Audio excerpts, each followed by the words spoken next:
In the early 1920s, Hollywood was pumping out hundreds of features a year. If you owned an independent theater, your livelihood depended on picking the exact films that would pull that massive, chaotic crowd off the street and into your lobby. But you couldn't trust the studios to help you choose. Their marketing departments had one job: sell you the print. They didn't care if the movie actually resonated with your local audience. Look at the sheer scale of this auditorium. An independent exhibitor had to fill thousands of empty seats night after night. Guessing wrong on a Friday night booking meant inching closer to bankruptcy. To solve this problem, a publication called Screen Opinions launched in 1923. It was a trade magazine built entirely for the independent theater owner. It operated on a strict subscription model. Right on the cover, they printed their core financial policy: no advertising support accepted.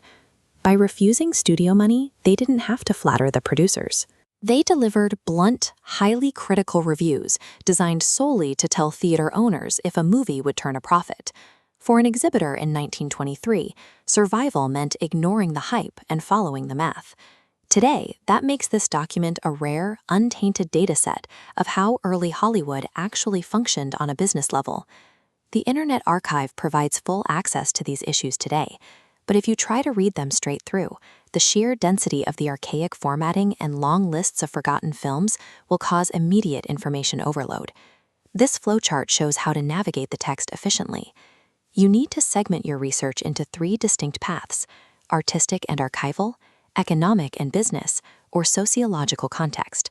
Cinephiles and archivists can use it to curate lists of classic or technically innovative silent films. Economic historians will find raw data on B2B distribution models and box office viability. And sociological researchers can track early American moral panics and shifting censorship standards. The primary trap is treating this like a normal magazine. Reading it cover to cover forces you to wade through pages of detailed plot summaries for B-movies that no longer exist. To extract actionable historical intelligence, you have to know exactly which metrics in these reviews yield objective data and which are clouded by 1920s bias. This matrix breaks down the magazine's evaluation tools. Every review features a strict rating system, ranging from Class AA to Class E, alongside objective technical metrics.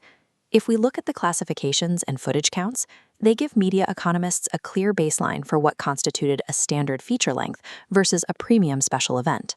But there is a massive blind spot in this system.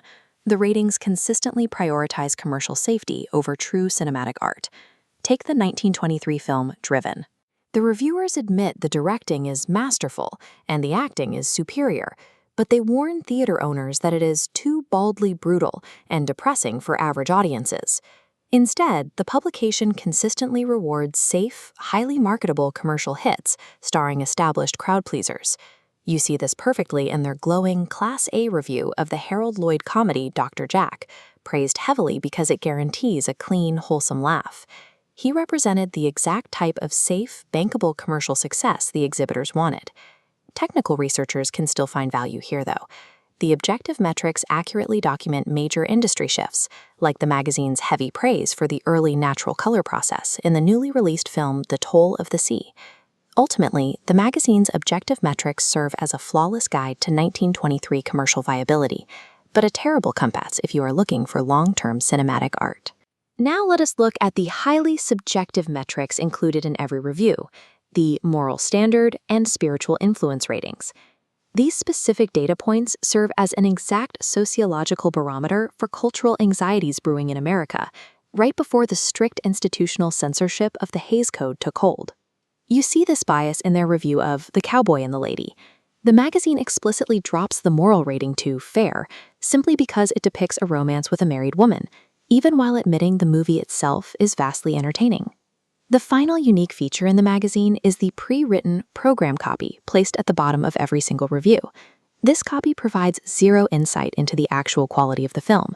Instead, it perfectly reveals the exact consumer hooks theater owners use to commodify the art, translating B2B advice into aggressive street-level marketing. These subjective sections are useless for judging pacing or entertainment value, but they are absolute goldmines for researchers mapping 1920s cultural norms and sales tactics. To solve the dilemma of information overload, we can consolidate all of the magazine's features into a single visual guide. This chart maps artistic insight against commercial insight on the vertical axis, and subjective bias against objective data on the horizontal. The moral standard and program copy fall into the bottom left quadrant. They are highly commercial and highly subjective. The classifications and footage specs land in the bottom right quadrant, remaining highly commercial but grounded in highly objective data. This leaves a final strategic trade-off for cinephiles. Use cast reviews to curate a great watch list of reliable stars like Thomas Meighan, but you must manually filter out the magazine's heavy bias against complex narratives. And for historians, you get an unsanitized look at 1923 B2B strategies, but you have to cross-reference this advice with historical box office receipts to prove if audiences actually bought the tickets. That is how you pull clean, useful data from a noisy 100-year-old archive. Screen Opinions was an effective tool because the writers understood the brutal math of their era. By applying this strategic framework, modern researchers can turn archival noise into actionable historical intelligence.